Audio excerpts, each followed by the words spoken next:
Good afternoon. My name is John Conley. I'm the director of the Institute for Slavic, East European, and Eurasian Studies at UC Berkeley. It is my pleasure to introduce to you Łukasz Mieszkowski, who is a Fulbright visiting fellow at our institution this year, and he will be speaking to us today. I'm going to say a few words of introduction about Łukasz. So he actually possesses two master's degrees, one in fine arts, one in history from the University of Warsaw in the latter case, and the Faculty of Graphic Arts at the Academy of Fine Arts in Warsaw in the former case. And he is working on a PhD currently at the Anthropos Doctoral School of the Polish Academy of Sciences. He's held numerous prestigious fellowships, including the Fulbright Fellowship, but also from the Emergence College in Jena, and the Leibniz Institute for European History in Mainz. He's the author of two books, one entitled, I'll read it in English, the biggest one, The Spanish Flu Pandemic at the Dawn of Independent Poland, that appeared in 2020. And in 2014, he published a book called A Mysterious Wound, The Trap Tank Myth in the Warsaw Uprising. He's published widely in various sorts of journals, including the most prestigious journals in Poland of history. For example, on architects in Sobibór. He's also written about refugee issues. He's given numerous papers across Central Europe and the US, and has received prestigious awards. I'll just mention one, which is the award of Politica, the journal Politica in 2015, for his book Mysterious Wound, The Tank Trap Myth in the Warsaw Uprising. Today, he's going to discuss with us his work on Poland in the time of plague, 1918 to 1922, entitled Dragons and Lice. So without further ado, the floor is yours, Łukasz. Thank you very much, John, for the introduction. And John, Jeff, and Zach, thank you very much for the invitation. And for all the other who are with us today, I would like to thank for coming, for showing interest in my research, in my PhD, in my book that I'm actually writing right now. So I would like all of you to imagine that it is quite probable that in the autumn of 1918, in Poland, also other places all around Europe, people truly believed that the Black Death had returned. As a Polish journal reported, some physicians from the southern part of Poland supposed that the prevalent epidemic was neither more nor less a bubonic plague. And that was confirmed by a doctor from Krakow, who found out that the clinical picture resembles such a plague with a mortality reaching 12% in the hospitals of southern and central Poland. On the other hand, the same newspaper, the same day, denied the gossips that a pneumonic plague had broken out in Germany. As you probably already guessed, it wasn't the Black Death, it wasn't plague, it was influenza, the notorious Spanish flu. And today, for us, taking a flu for a plague seems rather strange, but 100 years ago, things were actually different. The world was in the middle of the third plague pandemic in its history, following the ancient plague of Justinian and the medieval Black Death. And although this third plague pandemic claimed most of its victims, and we're talking about tens of millions of people, mostly in Asia, in China and in India, between 1850 and let's say 1950, during that period, it was present on all the continents, including North America, and actually not the Black Death, but the plague entered North America through the port of San Francisco. And there is one material object that connects us directly to the third plague pandemic, and it's the face mask, which was commonly used, it is still used during the COVID pandemic. The then cloth face mask was invented and then introduced in 1910 during the Manchurian episode of the plague pandemic by Chinese Dr. Wu Lin-tie, who designed it to protect himself and his people against the droplet-borne pneumonic version of the disease. And there was one more thing, which basically makes, I get back to that, but in its acute stage with lungs complications, influenza really does resemble plague in its pneumonic rather than bubonic variety. A Polish military physician who between November 1990 and July 1920 dealt in a Warsaw Lazaret house in Szpital Ujazdowski with almost 1,000 patients suffering of the influenza, he reported a detailed description of the symptoms of the most severe cases.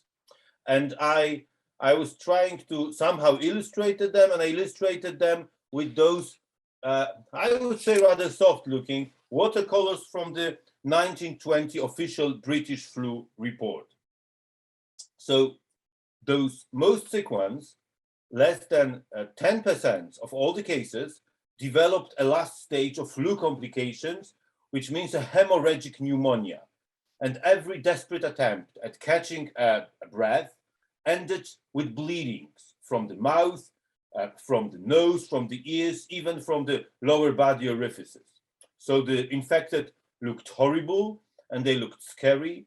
They destroyed lungs, could no more supply the blood with oxygen. Their bodies were taken by cyanosis, so their face turned blue, and all the ending parts,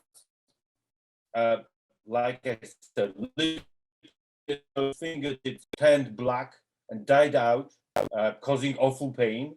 Their faces resembled masks with swollen eyeballs protruding on both sides of the blackened nose, if believed to the written sources. So it was fearful, and fear as the nervous system infection symptom was also an imminent part of the epidemic. So it was experienced by the sick, who, as it is reported, sometimes knocked the windows out and jumped out onto the streets and ran around frantic with fear. But it was also experienced by the unaffected ones who confronted with the symptoms, with the people who were sick, with the scale of the epidemics, they were, I would say, no less prone to fear.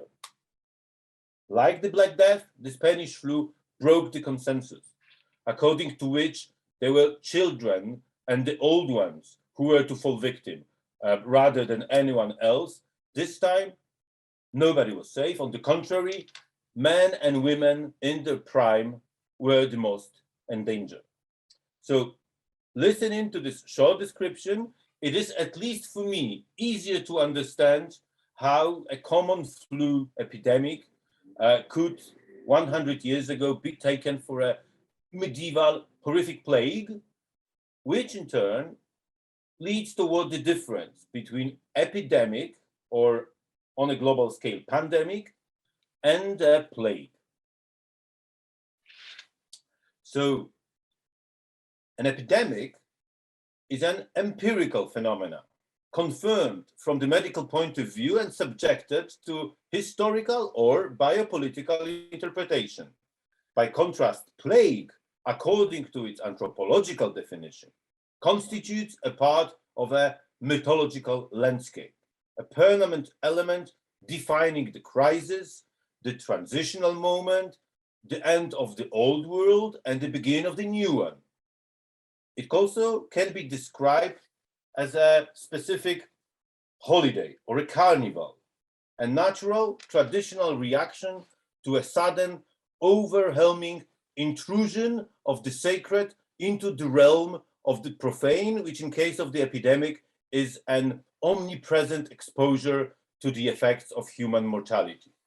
And whether or not an epidemic becomes a plague depends on whether and which meaning is attached to it.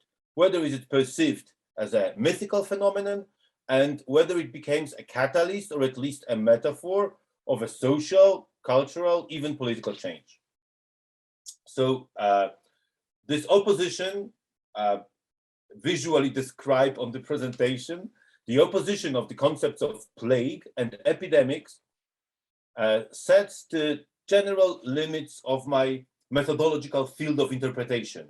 And within those limits, between those two phenomena, I navigate using other, more specific methodological tools, and I will discuss them a bit more in details in the second part of the presentation, devoted to one of the aspects of the Polish pandemic episode that is of particular interest to me, and which is an allegedly inseparable link between anti-epidemic procedures and violence. But now I would like to give you like a general overview of the Polish pandemic crisis, its origins, its course, dimensions, some numbers, peculiarities. So if you can agree that in 1918, entire Europe was an epidemiological tinderbox, then the Polish lands can be described as one of dynamite sticks put into it. Most of the residents of the country, which was devastated by the war and by the economic policies of its occupiers, so most of the residents had basically nothing to eat and nowhere to live. Like in 1812, in 1915, during the so-called Grey Retreat from the Kingdom of Poland, the Russian army employed the burned land tactics, destroying the villages, crops, livestock, driving eastwards millions of banished small farmers and gentry people. Those who managed to stay and save the farms were then wrecked by predatory requisitions. Early in the spring of 1919, a delegate from the Ministry of Labor and Social Care reported to the headquarters that in one of the eastern districts of the former Russia partition in Poland, a mere 10% of the rural population can survive till the next harvest on their own.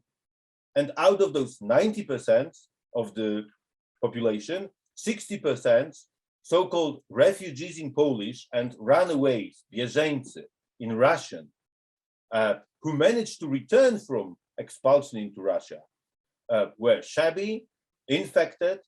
They lived in sheds, like this mother of a family on a picture. They lived in sheds or in tents or in post-war trenches, and they were mostly living on the tree bark and the bread made out of straw. Any livestock or food supplies that miraculously survived the war, they were looted, or like I said, requisitioned by racketeering gangs, or as ruthless, or even more ruthless and more cruel, Polish army and gendarmerie troops. And as an anecdote, in one of the Mazovian land estates, on behalf of the heiress who was locked in mental asylum, the administrator reinstated a servant system. The situation in the cities, undersupplied and crowded with refugees, was even worse. And they are recorded cases of famine-driven suicide. There was a currency chaos.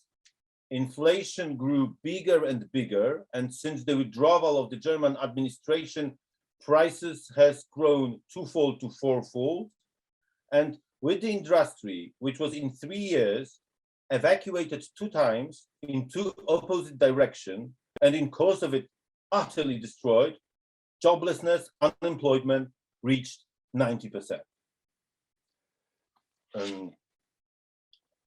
So the dreadful living conditions expectedly sparked the dissemination of the contagious diseases.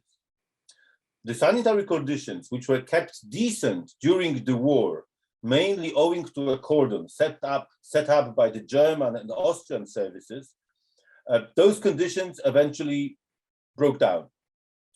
The sanitary defense system, based on mostly compulsory baths, delousing, vaccination, and quarantine station, was in ruins, and its installations were partly evacuated and partly pillaged, and local doctors and nurses who ran them, the doctors, paramedics who ran them, were hunted down by the emerging Polish army. So hospitals lacked medical personnel, medicines, clean utilities, underclothes and linen, and foodstuffs. And patients in one provincial hospital were fed with stew made of pigeons and crows, shot every morning by the manager. So all this made the hospitals hotbeds of contagious diseases. Epidemics of smallpox, dysentery, even cholera were breaking out. Tuberculosis and venereal diseases were both endemic intensified, and then in autumn of 1918, already present flu and typhus went really deadly.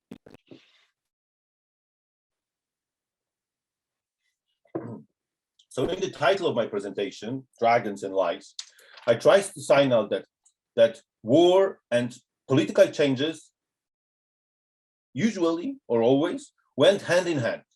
And the example of influenza shows that a global war can go hand in hand with a global pandemic.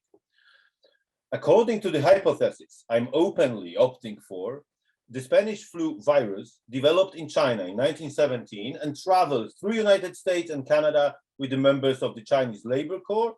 1 year later, in huge military camps on the French coast of the British Channel, virus finally mutated into its deadly variation in the bodies of soldiers from all over the world, all over all continents, as well as pigs and birds, wild and domestic.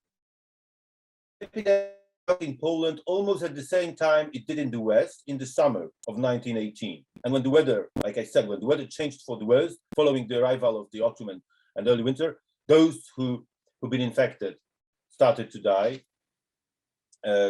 According to the very general estimates, which due to a almost complete lack of nationwide data,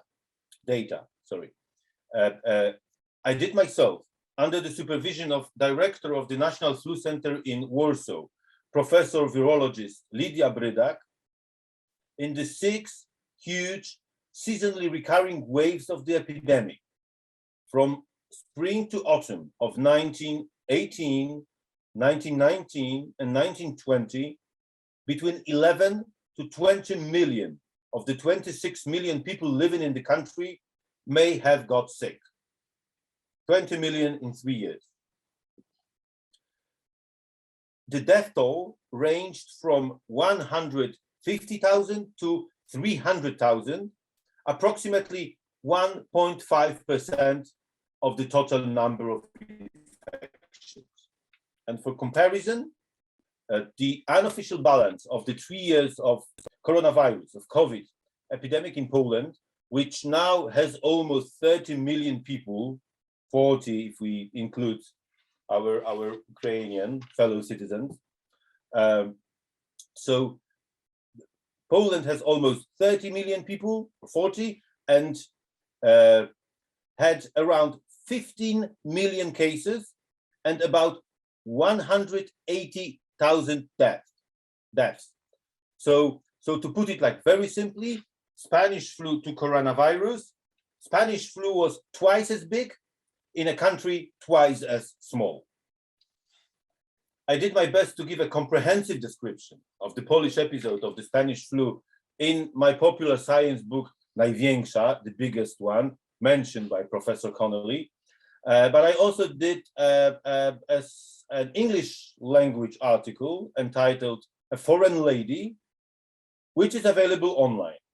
And I encourage you to read it if you're interested in more facts and numbers and even anecdotes about the Polish episode of the Spanish flu. For the lack of time, I would like now to only signalize one of the, in my opinion, one of the most important features of the Polish-Spanish flu episode, which radically distinguishes it, for instance, from the American episode. So influenza is a viral disease. But this is now only from 1933, the year of the virus isolation. On the eve of the pandemic outbreak, it was commonly believed that influenza is a bacterial disease caused by a Bacillus influenza. But of course, this hypothesis quickly turned out to be wrong, and all the actions and treatments resulting from it quickly proved to be ineffective. And since no pathogenic germ had been discovered, and all attempts at preventing the pandemic ended up in failure, the illness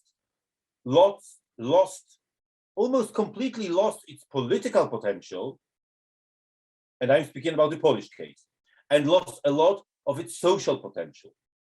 So, for example, the persistent, visible in Polish journals and in official state-issued instruction trend to associate the Spanish flu with contaminated dust, miasmal air, and awful hygienic conditions, sometimes contrary in many aspects to the scientific findings, was an attempt to place the illness within the useful social context. In a political crisis, physical dirt, as well as a metaphorical and invisible impurity, became the focus of public attention, and they are symbols of both the tangible material deficiencies as well as the moral or ethical dilemmas afflicting the community in the crisis. Struggle with the sanitary crisis in Poland in 1919 required time, required patience, enormous amount of money, as none of those was available at the moment. The state officials put to work rituals and incantations.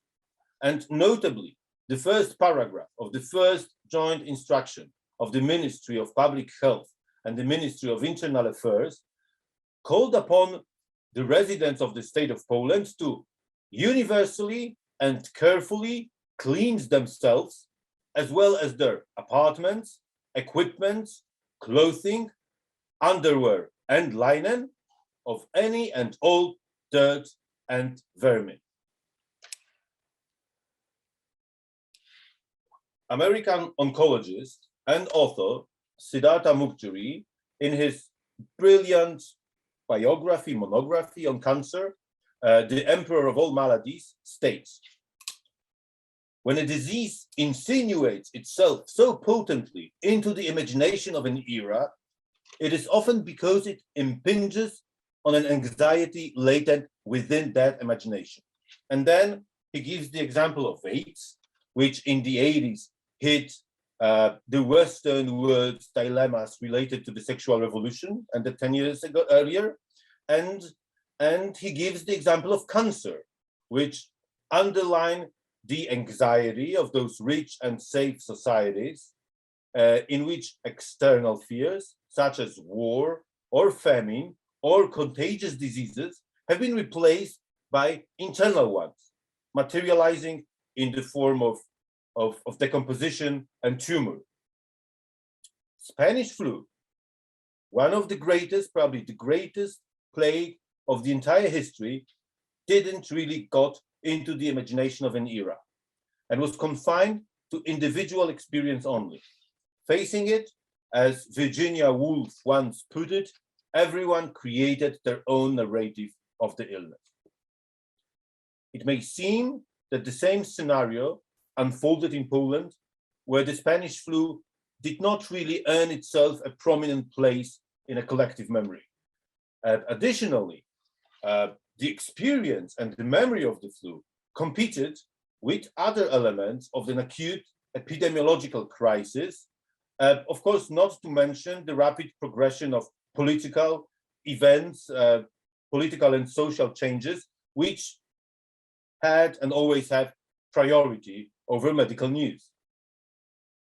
Influenza considerably drove up the death toll and increased the intensity of the plague, of which it was an important, but not only and not most visible part. The other element of the plague perhaps even more important from the medical, from political, from anthropological point of view, was typhus.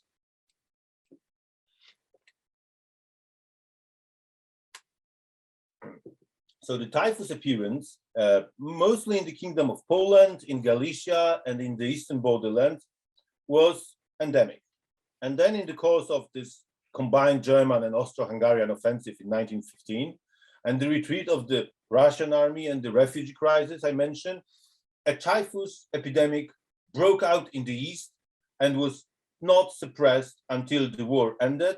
And in fact, it was the greatest typhus pandemic in history, raging on 2 continents, in Eastern Europe and in Asia. According to the official report of the Polish Ministry of Public Health, in the first half of 1919, more than 320,000 cases were recorded, with some 20,000 lost lives. But in my opinion, these figures cannot be considered reliable. For example, completely unofficial data on which I found in the couple of weeks ago, in the archives of the American Red Cross at Hoover Institution Archives, said that the same year, 1919, only in the region of Podolia, on the Ukrainian side of the nowadays Polish-Ukrainian border, which then had a population of 4,500,000 people may have fallen ill, and 25,000 to 50,000 may have died. So in the case of the entire country, we can speak about almost the same number, and in the case of flu, so between 200,000 and 300,000 of deaths from typhus. Both typhus and flu featured similar symptoms: high fever, headache, cardiac and nervous system disorders, rash and blotches, so typical for typhus, also occurred with flu, just like flu-like symptoms of cyanosis appeared alongside typhus. So certainly at the time both epidemics prevailed in Poland, a whole lot of cases of typhus was recognized as a flu, and the other way around. The peculiar thing about typhus was the much higher mortality rate and method of infection, and the method of infection being crucial for the role typhus played in the official anti-epidemic narrative. A dozen years before, it was believed that typhus germs were disseminated by air, though the cases of the illness were often seen related to the vagabonds, seasonal workers, and immigrants. And it was only in 1913 that the discovery was made at the department of the Institut Pasteur in Algiers, which revealed that typhus was disseminated by lice, and specifically by their excrements when wrapped into the bite cuts by the scratching host. So the discovery was extremely important for the way the illness was perceived and combated. Soon afterwards, hygiene and its new branch called parasitology proposed a clear interpretation of typhus and the role of it in country sanitary policy. As opposed to the unknown, mysterious, volatile influenza germ or virus, Laos was a clear and pronounced target, tightly tied up with disastrous sanitary conditions. Eradication of the contagion consisted now of concrete, materially efficient actions of some symbolic importance, such as forming a sanitary cordon to cut off the epidemic-stricken areas, setting up quarantine stations, disinfection chambers and baths, mass laundering of disinfection chambers and baths, mass laundering of clothes, compulsory vaccination, haircutting, body washing. So briefly speaking, universal and careful cleansing as the one postulated by the Polish government, by the Polish ministries.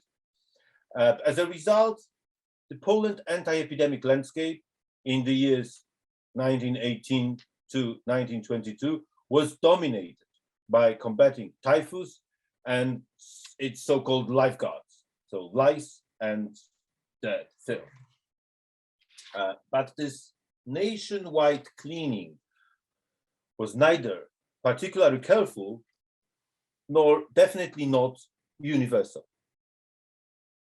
Above all, it was based on an attempt to control the flow of that part of the population which was considered a hotbed of louse infestation and typhus. So soldiers, travelers, refugees, and of course, certain ethnic minorities. The features of lice were allegedly ascribed to the carriers who were stigmatized as distributors of the contagion. And I consider this phenomenon, this fact, crucial for understanding the Polish epidemiological crisis, and I would devote to it the second part of my presentation.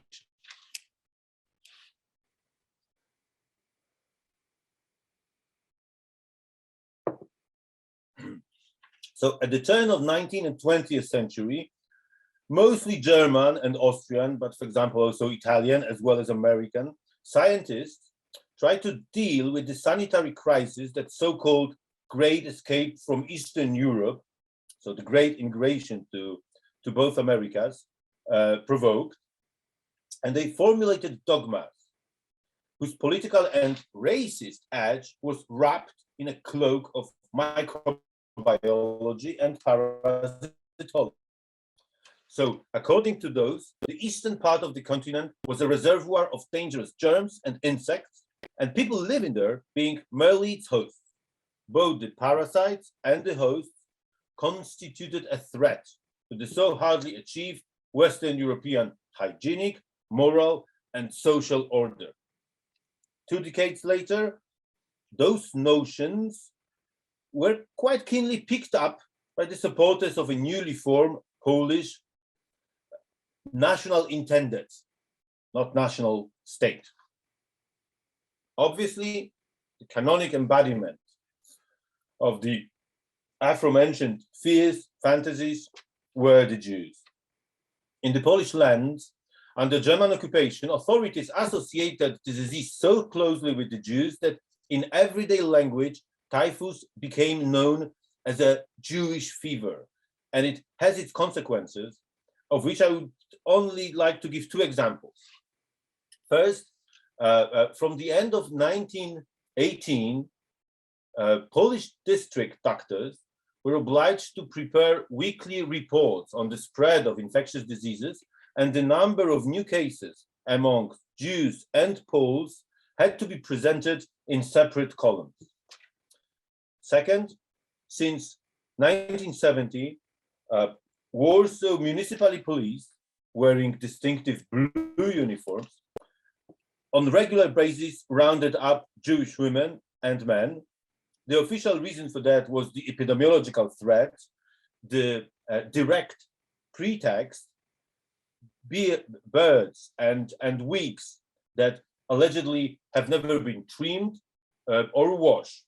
And those who didn't bail out with a bribe were escorted to a facility at the outskirts of the northern part of Warsaw, where their side locks were cut, the birds shaved, the wigs burned, and themselves put for days into a quarantine, for example, without any access to kosher food.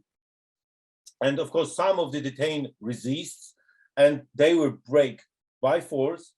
And for example, teenage Isaac Bashevis Singer was subjected to such a procedure, and his father, who was the rabbi of the local community, for obvious reasons, had to go into hiding. And as I remember, that lasted for weeks.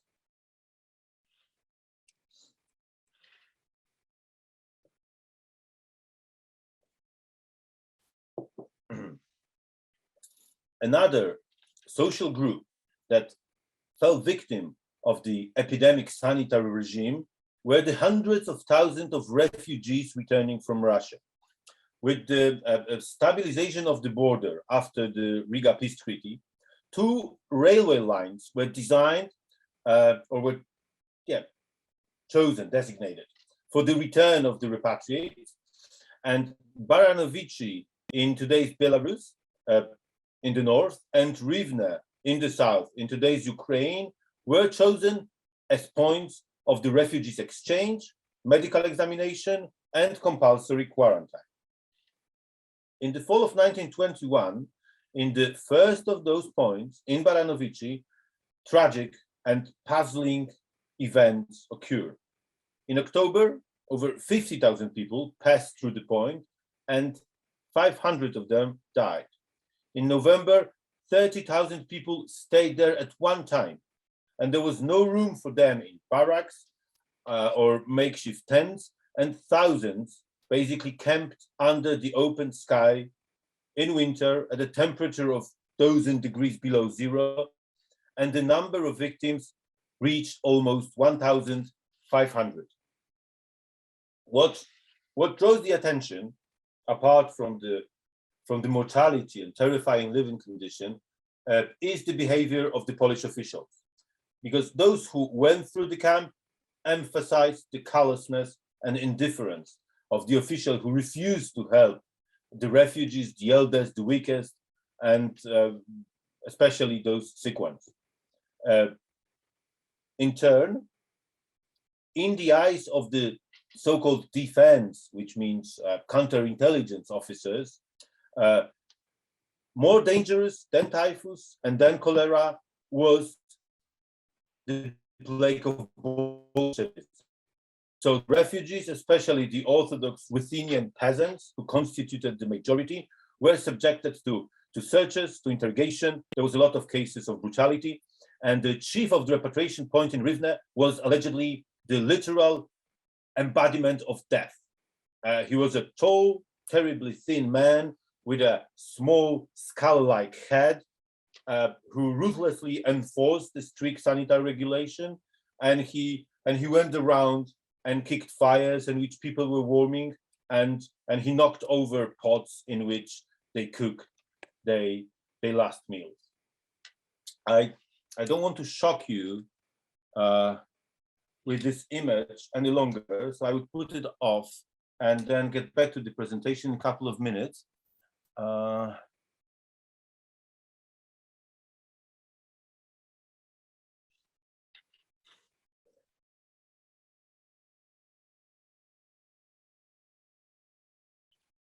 The above mentioned drastic examples highlight some peculiarities of the anti-epidemic procedures a la Polonaise. So first, apparently, they tend to slide quickly into acts of violence, both symbolic and physical.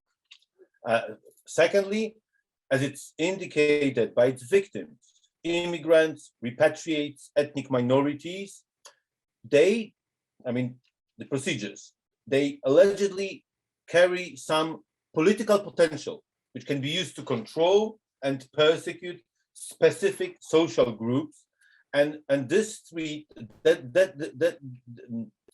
threat clearly emerges from the scenes unfolding in between railway transports, baths, disinfection chambers. A sketchy review of the work of scholars writing on the relationship of technological progress, power, control, violence in the Central European borderlands after World War I imposes an interpretation of that phenomena inspired by the theory of biopolitics.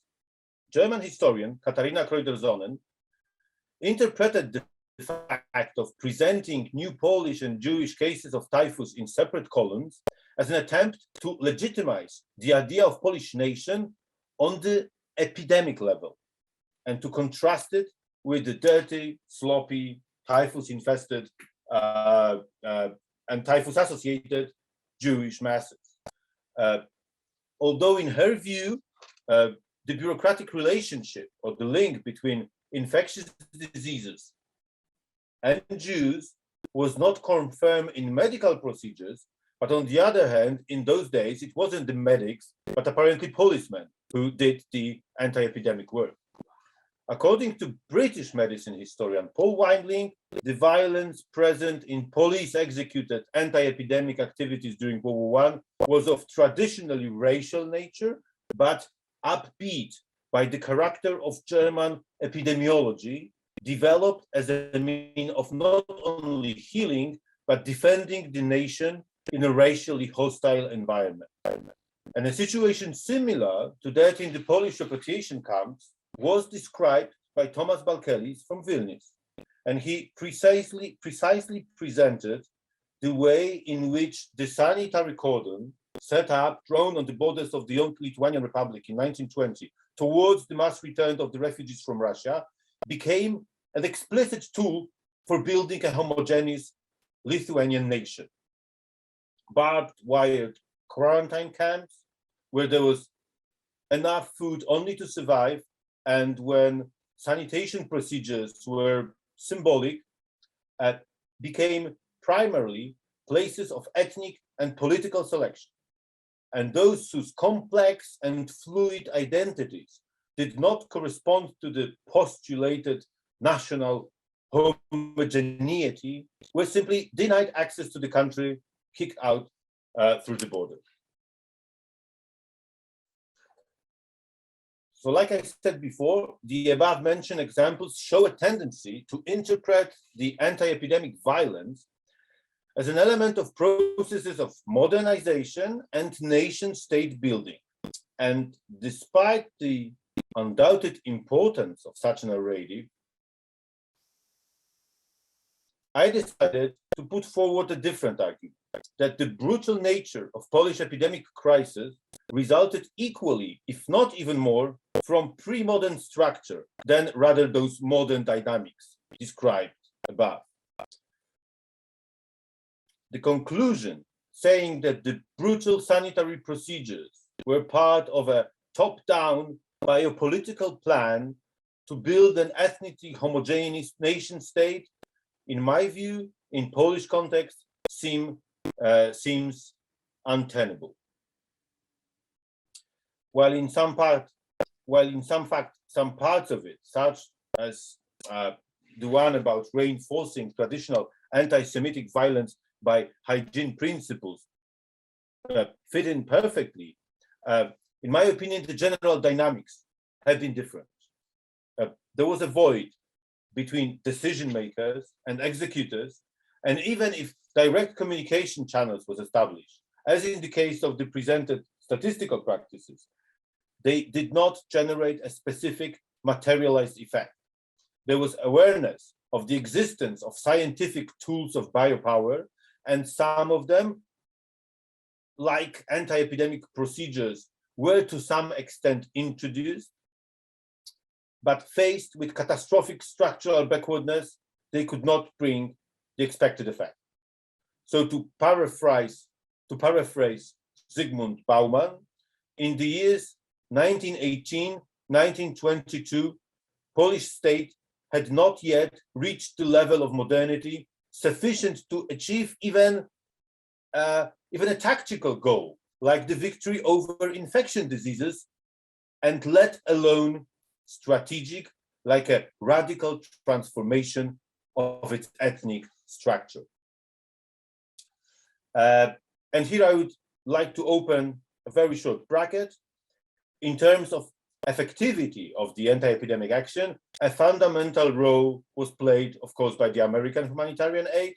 In 3 years since 1918, US administration and civic organizations delivered over 750,000 tons of food, clothes, sanitary equipment, fuel, transportation means.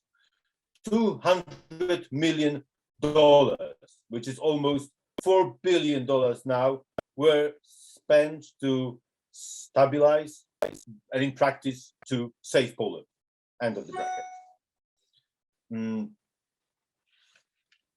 So to remain faithful to my own consciousness, as a researcher and as a historian, I have to partially abandon biopolitical conclusions, no matter how attractive and nowadays how fashionable they may seem. So in my view, for the most part, pathological counter-epidemic procedures were not a tool used with premeditation to achieve political ends and legitimized by the fact of the pandemic, but on the contrary, it was the pandemic or the general state of anthropologically defined plague that affected the nature of social relations and basically degenerated one of their aspects, which is the fight against infectious diseases. The fact that over a period of few years, hospitals in various parts of the country changed into dying houses and quarantine stations changed into concentration camps, the ruthlessness with which sanitary regulations were enforced, those can't be seen as the manifestation of one of the distinctive features of both time of war and of plague, which is an exaggeration, a hyperbolic overkill. And good example of this is the work of the disinfection and bathing field train. Let me get back to the presentation.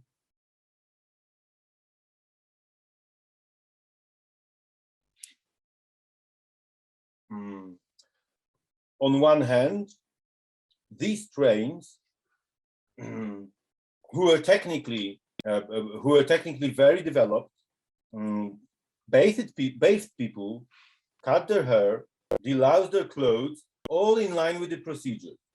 But however, this bathing was cold due to fuel shortages, to the lack of coal, to the lack of wood. The clothes were damaged or stolen during the procedure of delousing, and also the entire process was often a violation of the religious beliefs or worldview of the person subjected to it, resulting in physical pain, stress, fear, and feeling of humiliation. The omnipresent violence during that period also fits the narrative of the plague. The recommended defense reaction was to separate oneself from the broader community and maintain contacts only with the closest family or religious or ethnic group. In the practical sphere, it took the form of closing the city gates or setting up a sanitary cordon. In the social sphere, of redefining the friend-foe opposition to the point of complete social atrophy, which eventually led to the acts of violence.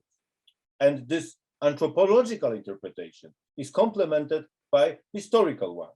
And according to a very radical conception of two Central European historians, Otta Konrad and Rudolf Kuchera, physical violence was not only a tool for gaining and maintaining power, but became a universal language of social and political life, even cultural, some sort of a mean of formulating demands, expressing public activity, a method of self-determination of different classes and ethnic groups.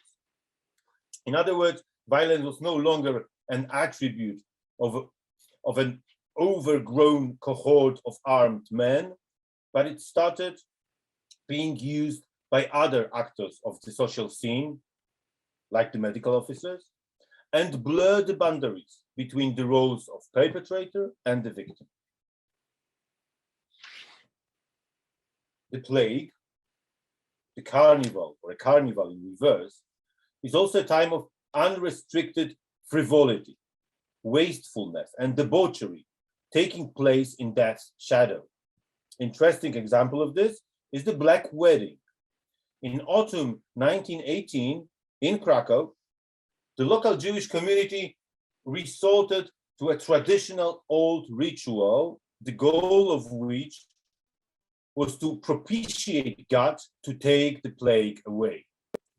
A wedding was held in a cemetery when the poor orphans got married by a false rabbi over an open grave, which was followed by festivities among the Matzevas.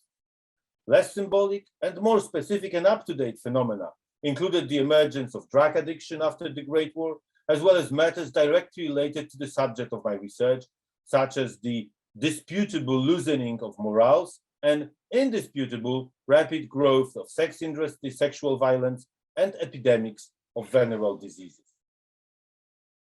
Summing up, what I'm trying to do in my work over the PhD dissertation is to write a source-based historical monograph of the two biggest epidemics of infectious diseases plaguing Poland's population at the time, flu and typhus, and to place them in a broader context of social, political, and military situation of Poland in its initial moments. I also set up to establish whether the great epidemic or several small epidemics it consisted of that broke out in Poland and its borderlands in 1918-1922 became a plague in the primary mythological sense, whether in announcements, course, the way in which people tried to survive it, to resist it, just to live in it, can be analyzed using not only the tools of histographical or biopolitical interpretation, but also methods of classical anthropology of diseases, plague, and death.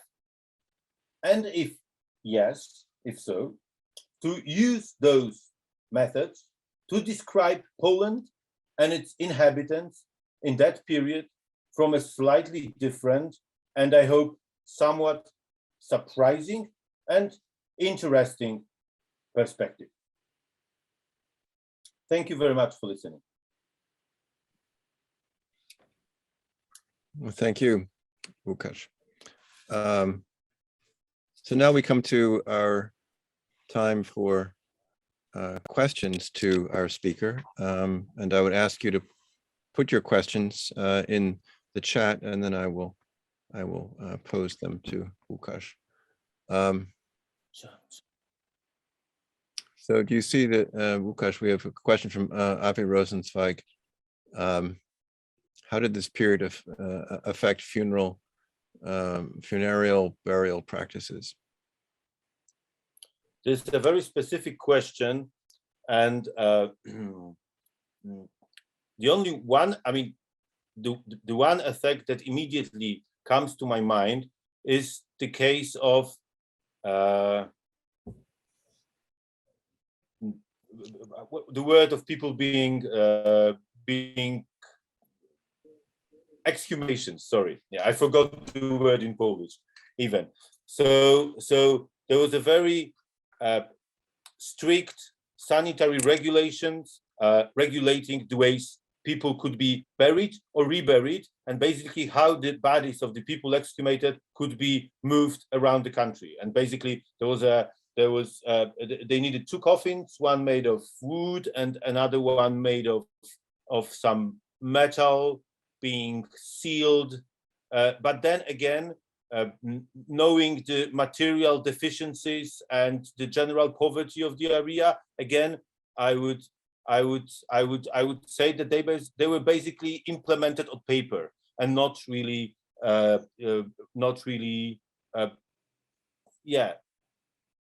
obeyed. There was of course, and there was of course, I'm wondering about, there is a number of special cemeteries. They were built in different parts of Poland, in different parts of Ukraine, which were then under the Polish control, which are designated solely to the victims of Spanish flu, cholera, and typhus.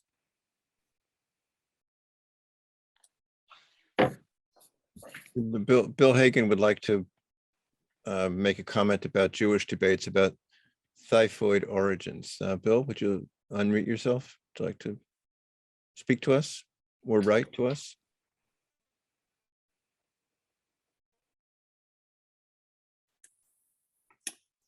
All right, can you hear me? Yes. Yes. Okay, well, I just would like to report quickly on a document that I found in the Central Zionist Archive in Jerusalem concerning debates going on in Warsaw concerning the typhoid epidemic and how Jewish activists could resist the politicization or the political instrumentalization of it to their disadvantage. And in these debates, there was a certain Zionist, Dr. Rosenblatt, who gave a speech in May 1918, and he was objecting to the notion that typhoid was, or typhus was spread by the louse, and rather was emphasizing the disastrous effects of hunger to lay open the Jewish poor to the ravages of typhoid. And I'm just going to read real quickly a very remarkable passage from this speech about his opinion of the condition of the Jewish poor on the eve of World War I in Warsaw. He says, "Hunger was unknown. Bread, vegetables, even meat, bacon," notice bacon, "milk, butter were so cheap and plentiful that the poorest could eat their fill. Pure rye bread cost 5 or 6 pfennigs, meat 25 pfennigs. There was nobody among us who did not eat meat at least once weekly. One did see people in rags, but never pale faces gnawed by hunger. It was not necessary to work hard to earn one's daily bread. The greatest idler could nourish himself and his family on 1 mark daily. And those poor Jews, beset by lice, but with full stomachs." So he's conceding they were beset by lice in those pre-war days, but with full stomachs were immune, resistant against louse bites, against spotted typhus. A pound of soap cost 20 to 28 pfennigs. One could wash frequently, keep one's clothes clean. Incidentally, what poor man did not own 2 or 3 shirts? Now, in war, people in Germany haven't the faintest idea of the literal hunger and misery prevailing here among the Jewish population. It's no exaggeration when I say that poor Jews are literally dying out of hunger. You see on the streets tottering people without the strength to remain on their feet. The poor wear no underclothing. They dress in dirty rags. So that's the passage that I wanted to convey. And I'm just wondering what our speaker's view of such a concept of pre-war plenty and adequate diet would be. Was I able to get through on that? Yeah, I mean, it wasn't. I mean, not only Jewish intellectuals or Jewish community leaders raised such assumptions and such notions, and of course, it is quite common among Polish people too, to somehow link both typhus and flu with the poor living conditions during the war, or the living conditions deteriorating quickly through the war. And then again, I think it's the most obvious. It's the most obvious explanation of what is going on. So it is quite difficult for them to understand or to look into the details of how flu, a virus disease, was spread, or how typhus and typhoid. And even in this conversation, we are somehow confused, because basically, there is a in Polish language of the time, it was typhus and dur. So typhus in English is typhus, dur was typhoid. And in German, for example, typhus is flag fever and typhoid was typhus. So it's very complicated. One was a bacterial disease spread by lice, as I said in the presentation, and the second one the typhoid was a disease spread by in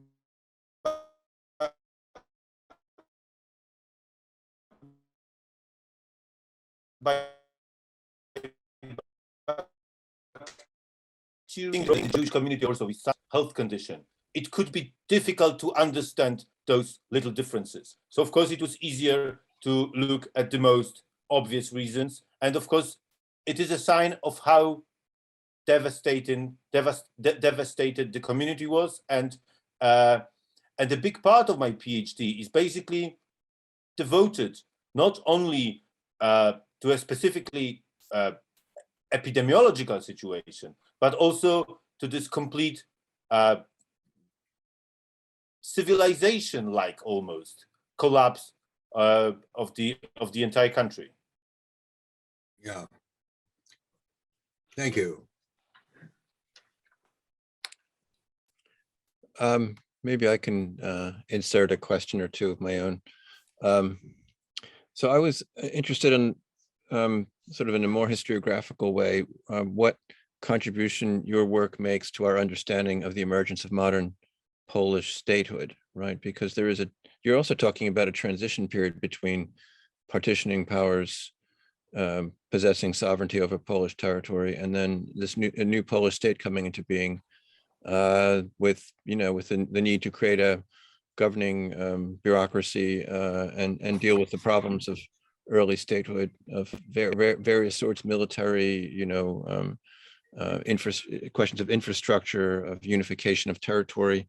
I had a sense when you were giving your presentation that actually your story might help us in some ways understand better the challenges of early state building. So I'm wondering, is that part of your, that's one question, is that part of your interest and concern? I mean, how does, in other words, how does your story change our understanding of the emergence of modern Poland in its early moments? And the second is, you mentioned a number of times the issue of biopolitics. Maybe for those interested in this concept, could you maybe sketch a bit how that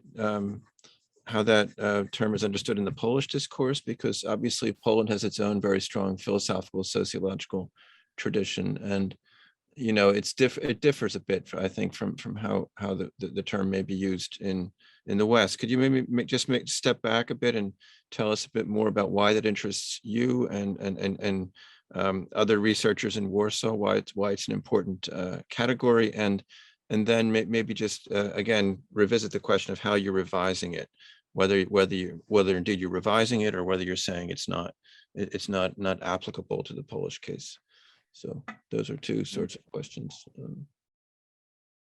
So I would maybe first refer to the second question, and I'm very sorry to give you the answer like that, but I really don't know how it refers to the understanding of the entire term of biopolitics in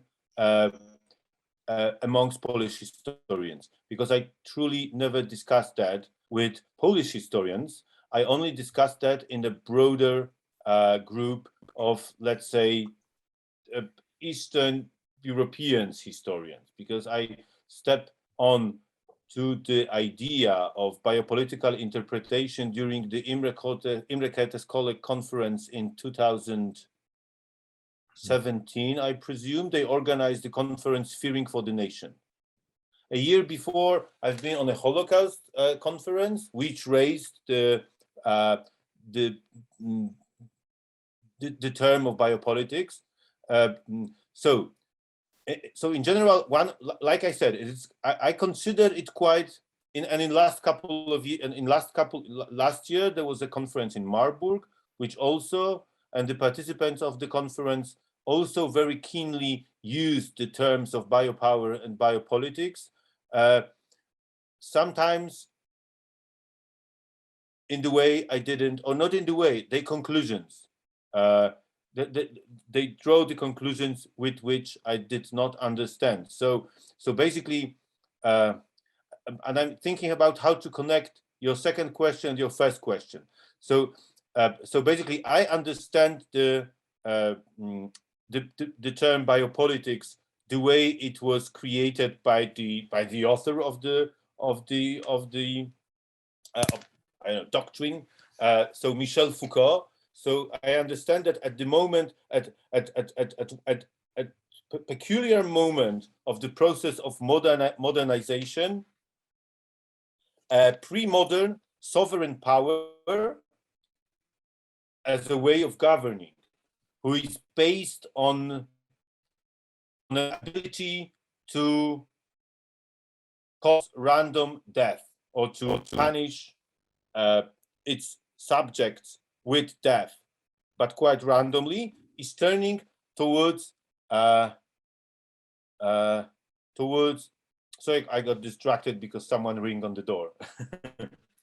Someone rang on the door. So to not to govern by sentencing to death, but basically to govern by sentencing to more efficient, especially economic, more efficient life by using different tools gained in the process of modernization and the development of, for example, modern science. I'm thinking about some examples.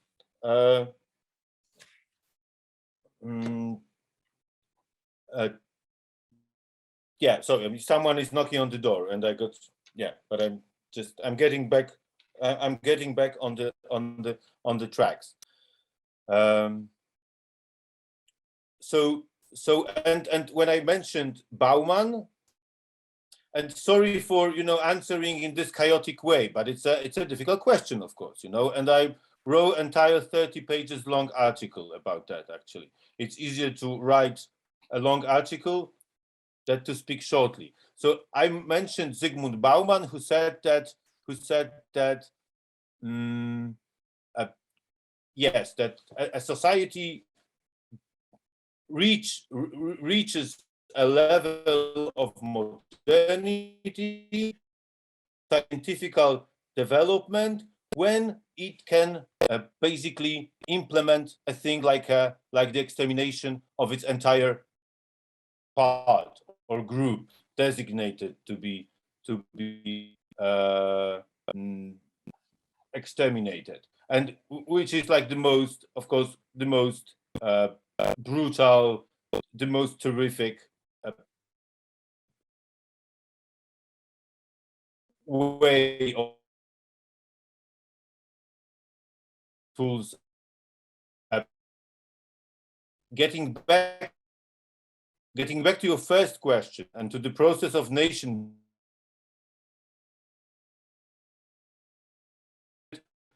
with the tools of politics. Like I said in my presentation, I think that in my work, in trying to give an image of not of the Polish society, of the, let's say, of the Polish elite, and of different communities and societies who lived in the place that became Poland after 1918.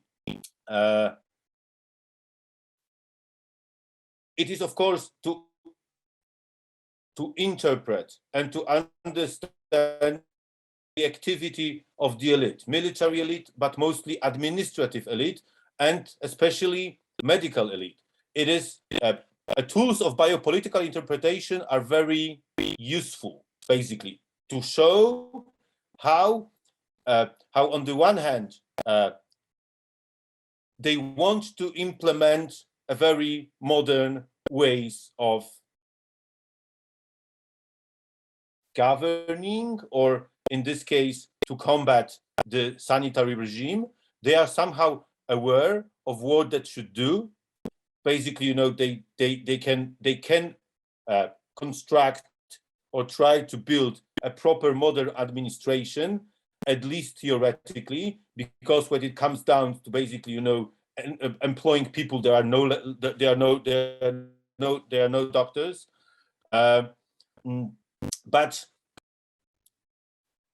But what is important is less the effectivity by the effect. They have no possibility of truly build a modern state, as well as they have no possibility to build a nation state, because it's a pre-modern state and the state of nations, and not a nation state. So and then in this process, they are constantly condemned to interact with their, how to say, with their not subject, but with the